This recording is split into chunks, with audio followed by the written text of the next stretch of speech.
On va retourner dans le Content Drawer sur C++ Class, Core Gameplay Button Base. Comme je l'ai dit dans la vidéo précédente, le but, ça va être de pouvoir éditer la mesh. Je vais me rendre dans le fichier buttonbase.h. On va aller à l'endroit où on a déclaré notre static mesh component. Et le système de réflexion pour éditer nos variables, on va utiliser la macro uProperty.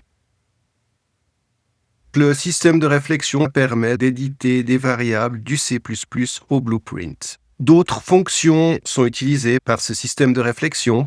C'est ce qu'on appelle le garbage collection. Ça permet de faire une meilleure gestion de la mémoire au moment où on va ne plus utiliser certains acteurs, les détruire. On peut rajouter entre parenthèses des spécificateurs. Le spécificateur qu'on va utiliser, c'est edit anywhere, qui veut littéralement dire éditer partout.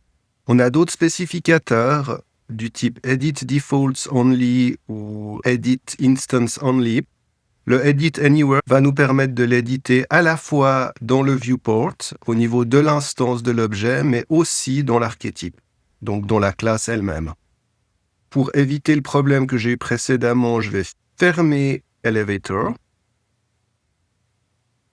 et je vais lancer une exécution. Dans Unreal, je vais me rendre sur BP Button Base, Open Full Blueprint Editor, et maintenant, on peut voir que en cliquant sur le Cache Button Mesh, je vais pouvoir ici éditer, modifier certaines choses. La première chose, ça va être de rendre dans le Static Mesh. On va pouvoir utiliser la géométrie qu'on avait faite dans la vidéo précédente qui s'appelle Cache Button. Je vais me rendre dans le viewport et j'ai bien mon cache qui est ici. Je vais en profiter pour lui mettre un matériel qui est inclus directement dans le template. Je vais venir dans la barre des recherches, Material. On a le matériel ici. Et je vais taper Flickering Material, ça fera un bouton noir. On le modifiera peut-être par la suite. Je compile, je sauve. Je vais deleter ces deux objets ici. Je vais me rendre dans Content, Core, Gameplay, Button Base et je vais le déplacer dans la scène. On va faire une rotation ici de 90 degrés. Et je vais venir le placer contre le mur. Je sauve.